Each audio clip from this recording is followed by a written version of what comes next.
Content here is for informational purposes only.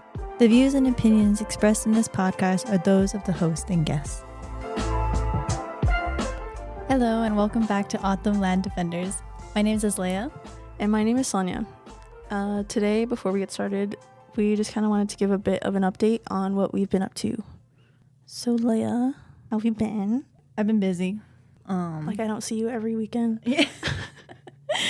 So recently, or this past month, it's been pretty busy. I started summer classes, as well as I went to Costa Rica. I just got back maybe about weeks ago. I was there for about 10 days. It was for a study abroad opportunity for the local community there. We helped with a spay and neuter clinic out in the rainforest. So it was really, really, really, really, really, really humid. It was so hot. But it was really good. I had a very fun experience. I learned a lot too in just a short amount of days that we were there too. I met a lot of people from across the country, really. There's from everyone from a different state. I met a couple girls too from Arizona. Well, they went to school here, but. Okay, Sonia, what about you? What have you been up to while I was gone? Not much, just working while you were out there. Just kidding. We are currently getting ready for our semi-annual, and we also just got some new youth interns for the summer. There's 4 right now, 2 in the morning and then 2 in the afternoon. And you said that you recently had your annual youth conference, so maybe those who missed it, you want to give a little bit of like a overview? So as some of you may know, our annual youth conference is named Leaders and Defenders of Autumn Land and Water Rights. The reason why we have it is to encourage the youth to be vigilant in learning about their land and water rights. But we recently had our 8th annual youth conference on the 20th of April at the Santa Fe District Community Building. We had a really good turnout. I know the kids really enjoyed it. We had a keynote speaker.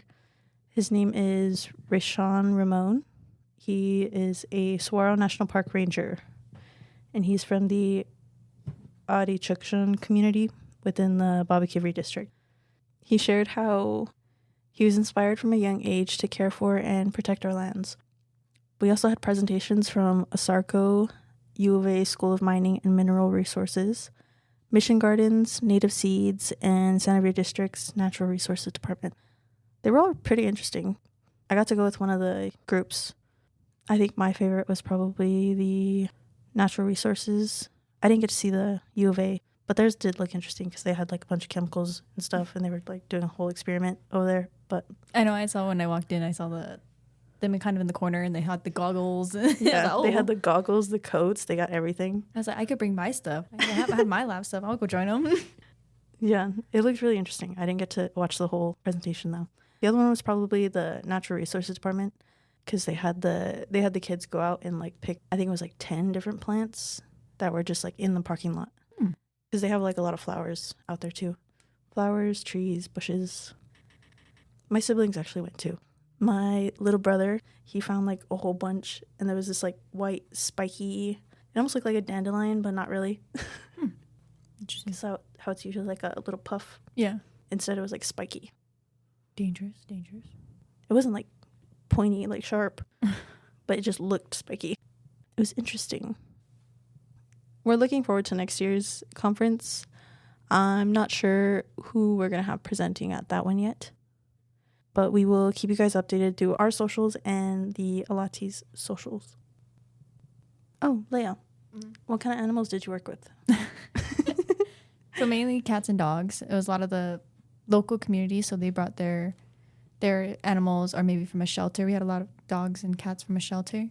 But yeah, it was mainly cats and dogs that we did the spay and neuter on. And then I think in total, because it was a 3-day clinic, we did 1 day of lecture, just pure lectures of what we were going to be doing and like other useful stuff.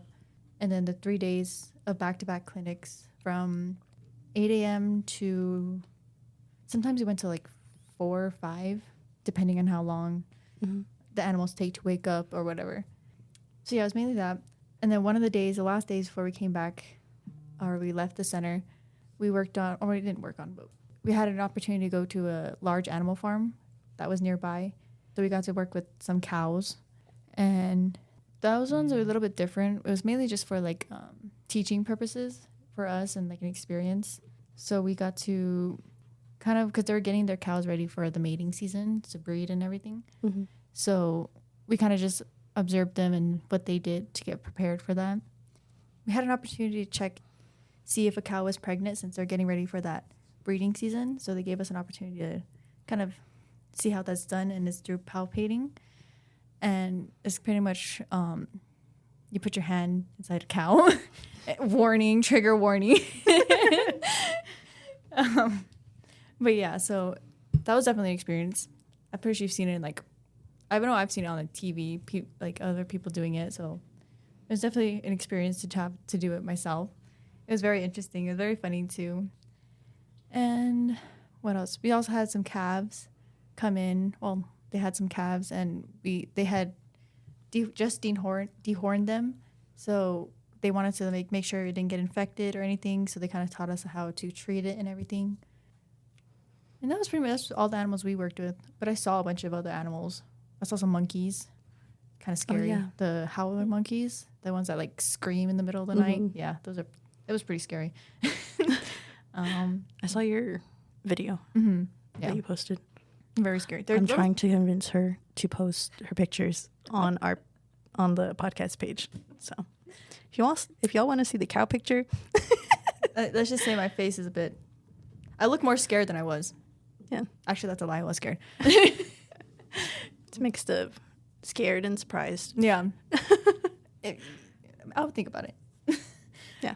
If not, then I'll still convince her to post some other pictures. Yeah, definitely. It was very nice out there. What else did we see? Oh, yeah, the howler monkeys. Yeah, they were very scary at night. They, like, screamed. In case you haven't seen or heard one, look it up. I will convince you it's 10 times scarier in person. How does it sound? Make the sound. It's like... it's like, oh!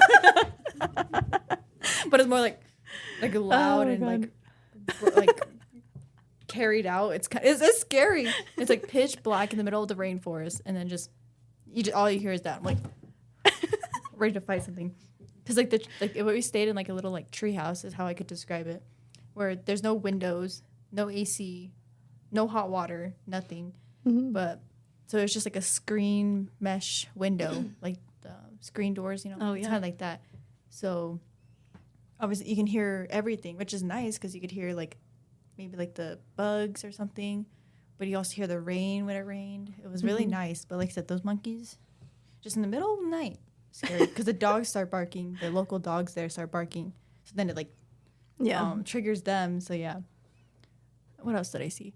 Oh, sloths. I saw sloths. We did a sloth tour while we were there.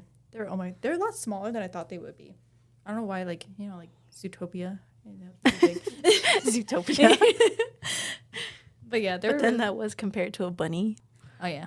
A bunny and a fox, which are pretty small animals. Yeah.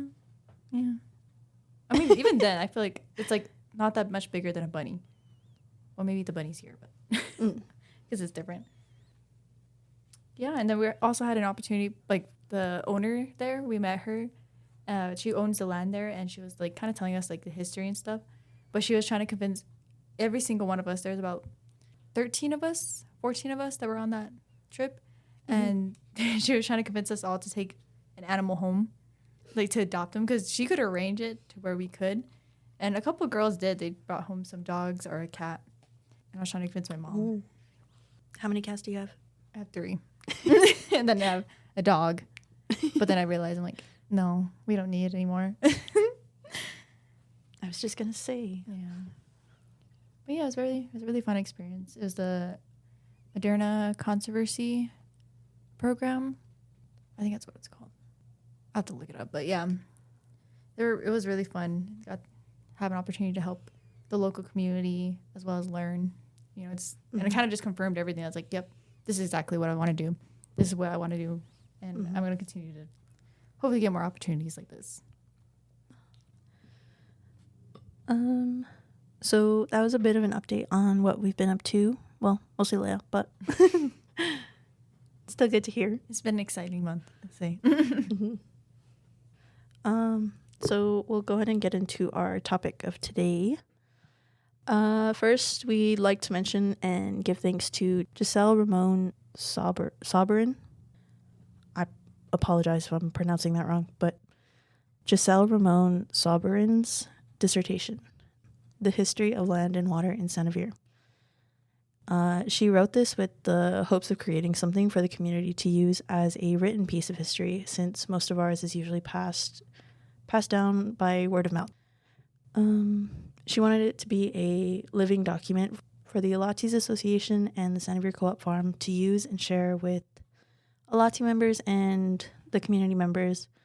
And it has helped us a lot with not only this episode, but most likely future episodes. There's a lot of good information in there. So we just wanted to give our thanks to her. If you ever come across it, I recommend you read it. Mm-hmm. Very informational. It is. Because we'll try to fit everything into this episode, but all of it is there. Yeah. So today we wanted to talk about our name and like the background and how we got our name, which is another reason why I brought up the youth conference, because the youth conference also comes from the same group we got our name from. The name comes from the group Defenders of Autumn Land Rights, and this group was formed in response to a non-native residential development proposal in the late 1970s here in Saint-Nazaire. So basically this happened because of a California developer, James Jim Rothschild. He's from Santa Cruz Properties, Inc., and he came here proposing a 90-year lease on 18,000 acres of uninhabited land, where 16,000 of those acres belonged to Alatis and 2,000 were held by the district. It would have included a resort hotel, 2 country clubs with golf courses, commercial and industrial zones, a government center, and housing for 100,000 non-Autumn people, which seems like it would be a good idea, but the whole 90-year lease thing was like a big red flag, especially with like what he was giving as pay. We'll get into that. It seems like a good opportunity, but once you get into the details of his lease and kind of how he kind of proposed this plan to the community, and how he did not, and how he went about it too, it's concerning. So when Rothschild came, he claimed that he came to Saint-Nazaire by way of the Bureau of Indian Affairs, so meaning that the proposed land development was aimed to enhance the quality of life and promote economic opportunity, as well as carry out the responsibility to protect and improve the trust assets of native tribes. The plan claimed landowners would have income and security for years to come, but in reality it was to take advantage of the Autumn by paying the least amount of money for leasing their land.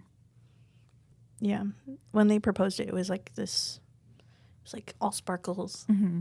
Like, yeah, you're going to get money for years to come. You're going to get so much money. But they're like, wait, but how much money are you getting? He never really said. $45-$50 per acre, which is nothing today. So when Rothschild did the development proposal, he did gain approval from BIA, tribal attorneys, Saint-Nazaire District Chairman John Archo, and the Papago Tribal Council Chairman Josiah Moore in 1983. However, the Alatis or the community had not been informed at all. But through word of mouth, the community members and Alatis became aware of the proposal and knew that something wasn't right and that it needed to be stopped. So they began to discuss Rothschild's development proposal. So this is the group of people who later took on the name Defenders of Autumn Land Rights. They fought the project for 4 years. This is like a perfect example of why it's important to pay attention to what's happening in the community and things going on with like land and our waters. Definitely pay attention, I would recommend. And because like this, like a shining opportunity, like, oh, this is great. This is a great opportunity to make money. Yeah. But 90 years, this is back in 1983? Yeah. This would have still been going on right now. Like this, I assume it's like, so, and you wouldn't, well, we get that into later. So before coming to Saint-Nazaire, Rothschild has succeeded with a smaller tribe, the Agua Caliente Band of Coahuila Indians. I'm sorry if I mispronounced that. But So this tribe was one of 9 federally recognized Cahuilla tribes located on the Agua Caliente Indian Reservation in Palm Springs, California. So basically, he took their land and gave them very little money for it, and this is what he was kind of hoping to do with our land. If you look up this reservation on the map, it's kind of crazy because now that Maps has the outline of the reservations for Native Americans, if you look up where this is at, so the Agua Caliente Band of Cahuilla, they were allotted a checkerboard of land. So the even numbered section of their land were their reservations, and the odd numbers were the lands that were given to the local or the Southern Pacific Railroad, which was the first steam engine between Los Angeles to Indio. And what I mean by checkerboard is or the even numbered and stuff. So checkerboard, so if you know what checkerboard game, so the red and black. It's so it's like literally like a checkerboard. Mm-hmm. You can look it up on the Google Maps or whatever. But yeah, so pretty much the native tribe got like the black section on the checkerboard, and then the railroad or like the city got the red spots. It's kind of crazy to look at. Yeah, because it's like separated weirdly. Mm-hmm. I don't know. It looks really weird in the middle of it too. Yeah. I was like, wow, that's crazy. So one of his developments on their land was called Cathedral City Country Club. We think it was later renamed into Cathedral Canyon Country Club. It was more than 800 residential units. He tried proposing a new development that would have 900 residential units, but it was rejected because it would have been placed on land held sacred by the natives there. We spent like an awful amount of time trying to find the stupid country club. Yeah, because for some reason, like we would look up, because we wanted to see if the country club was still running right now. And so we were looking up, we looked up the actual name in Google. We were exploring on maps and everything, and it just was not popping up. It was almost like it didn't exist. It was kind of crazy. So then we're like, okay. So we started looking at the country clubs in the area, which there's a lot now, there is. Yeah. And the only one that we found that kind of matched the date of when this was happening was the Cathedral City Country Club, which is located around Cathedral Canyon. Oh, sorry. Cathedral Canyon Country Club. There you go. Sorry. There you go. Similar name, so. Yeah. But yeah, so we're still unsure if it's still running or if that's even the same one, but. Yeah. It seems like it. It's it's around the same area. There's 2 other ones that are in close proximity. So we're not totally sure, but pretty sure. Mm-hmm. So going back to the land development in Santa Fe, there were 16 main individuals who participated in the meetings, along with support from O'odham not living in or from Santa Fe, as well as 2 non-O'odham, Lou Barassi and Peter Warshaw. Apologize if I pronounced their last names wrong. The group also had financial support from individuals living in Tucson and Green Valley. So when the defenders group tried asking for more information, and trying to get like their say in the matter and stuff like that, the district chairman and council wouldn't provide them with any sort of information or resources or anything like that. But of course, through other channels like word of mouth or like even people on the inside, which we'll get to later, they were able to obtain more information and details. And they were able to get a 70-page lease. So basically what he was kind of proposing. And they realized that Rothschild didn't go about certain things like promoting and stuff like that in a proper manner. He had proposed a 90-year lease for $40 to $50 an acre, which is, as I said earlier, it's like nothing compared to the prices today. Like today for an acre of land in Pima County, I think it was like in the 100,000s. Sometimes more, sometimes a little bit less, but never dropping below like 10,000. And so going back to, like I said, how he kind of promoted the whole development. So because he needed signatures in order to get this proposal out and about and start happening. So he started paying community members $25 for each signature they could obtain on the lease or from the 750 allottees on the proposed development site. His efforts proved impractical and were dropped for like a month. After using Indians paid hourly wages, he collected about 450 signatures, but he knew that he needed to get about 51% to sign on the project so that it would go through. And defenders believed Rothschild was taking advantage of people inexperienced in the Anglo business of real estate. That's The paper. That pisses me off. The next part with the paper. oh my God, yes. I'm getting heated. No kidding. Another thing he did. Big sign. Another thing he did was advertise the project in the Foothills paper, in the Catalina residential area, which a lot of them have no access to. I mean, it's on the north side of town. Yeah, it's on the other side of town. And for a big project like this, one of the criteria was that it needed to be advertised in a public paper to let the community know what is going on. At the time, for Tucson, that was the Tucson Citizen. But Rothschild, knowing this, he advertised in the Foothills paper so that the Autumn would still be unaware. Mm-hmm. Isn't that the one where they advertised the Autumn Defenders land leader, or no? Yeah. Yeah. So Yeah. So the Autumn Land Defenders leader, Michael Enos. Mm-hmm. So he's a defender, right? He's not he's for the proposal. He's not for the proposal. He's trying to protect the land from the proposal. But it was a picture of him, and it was like in front of the church. Yeah, in front of the church, and it said like coming to your backyard. Yeah, something like that. Oh my God. And it was just like they were like promoting like as if he was supporting the idea, but I was like, wait, what? No. And in the paper it said leader of Autumn Land Defenders. I'm like, huh? Yeah, it was very shocking to see that. That was the late Michael Enos Sr. Not Mikey, but Michael. Sorry, I know him as Mikey, but oh. And there was a lawyer by the name of Lou Barassi, sorry if I say it wrong, who also helped the defenders. So when he heard the news about the proposed land development, he felt that the Latis and the community were going to get cheated. So he reached out to his friend, Dr. Bernard Bunny Fontana.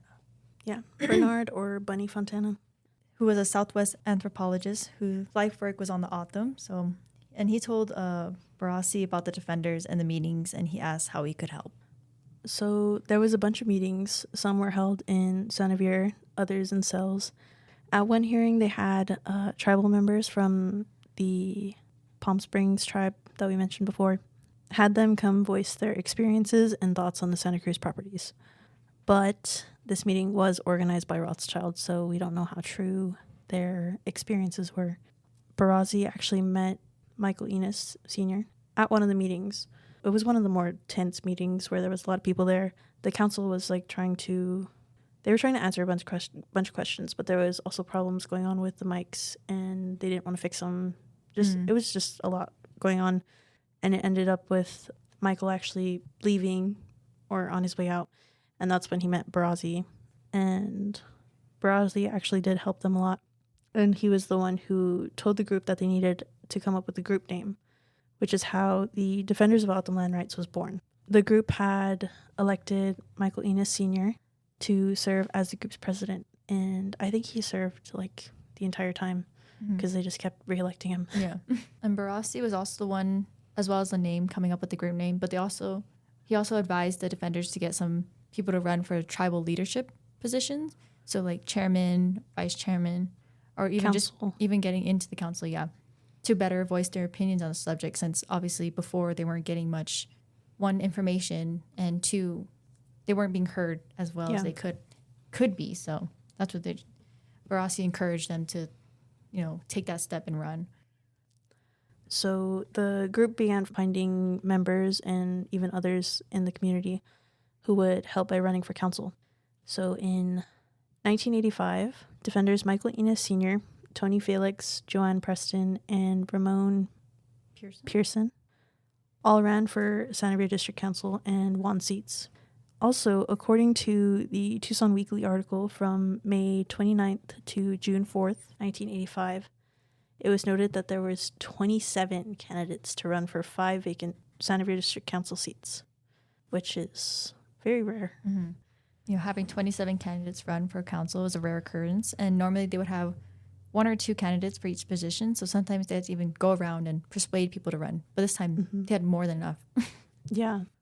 Which just kind of goes to show like how important this was to the community and how many people were against it. Yeah. Before this, the Santa Fe District Chairman, John Narcho's primary reason for approving the project was to stop individual landholders from getting together and leasing their parcels to businesses like trailer courts and retail stores, and stated that more landowners would benefit from this project without actually like doing a deep dive into the project. I'm assuming. So that was kind of his main reason, was just to stop allottees from getting together and leasing their land to other businesses. And the land is actually valuable because of its location. And with no zoning ordinances on the reservation, a zoning ordinance is basically, it tells you like what you can do with the land and what you can't. There's no zoning ordinances on the reservation, so they wouldn't have had that problem, and it would have been an easy go to put whatever there. And so with that, the district council would have no control over this kind of individual development. So like they can't really stop them if they were wanted to lease their land to the retail stores or whatever.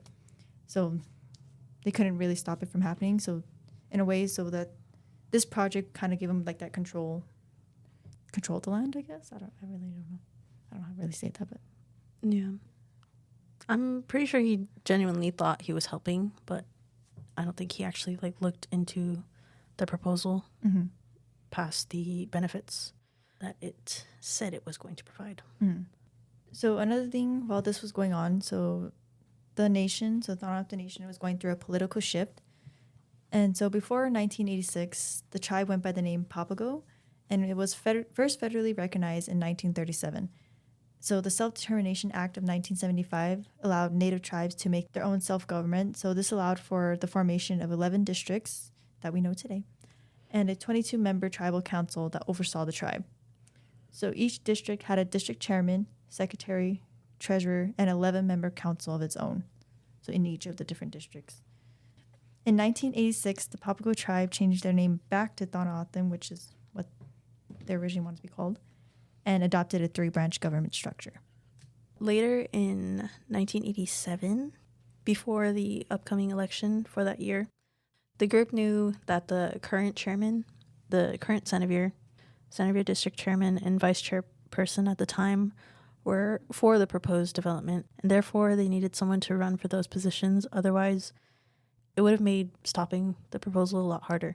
So when they were asking who wanted to run or who was up for running, nobody kind of wanted to. Yeah, they were just like, so who wants to do it? Silence. It was Chirping. crickets. Wait. Like, all right, who wants to run? Okay. Noted. Noted. Got it. So Austin Nunez, who is our current chairman today, he's been chairman since this time. 1987. Yeah. But he's been on council. He was on council before that. Yeah. We're kind of hoping to interview him sometime soon. So Austin Nunez ran for chairman, and Daniel Preston ran for vice chairperson, each being put into office. Nunez aided the defenders in providing information while he was on the district council.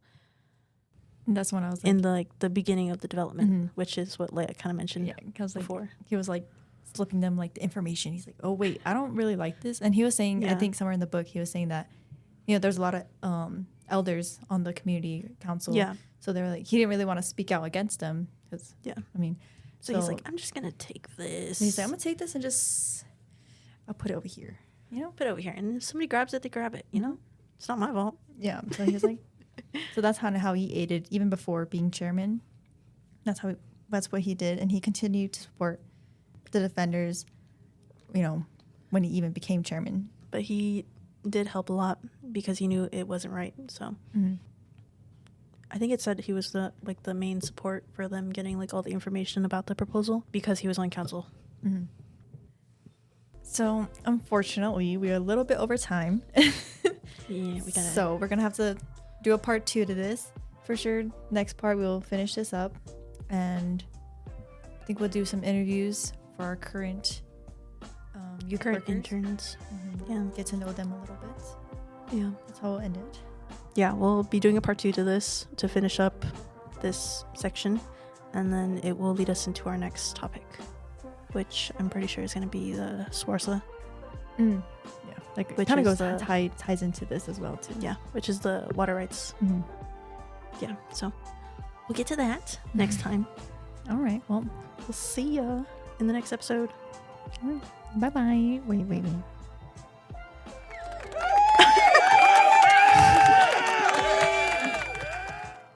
Okay. Bye bye.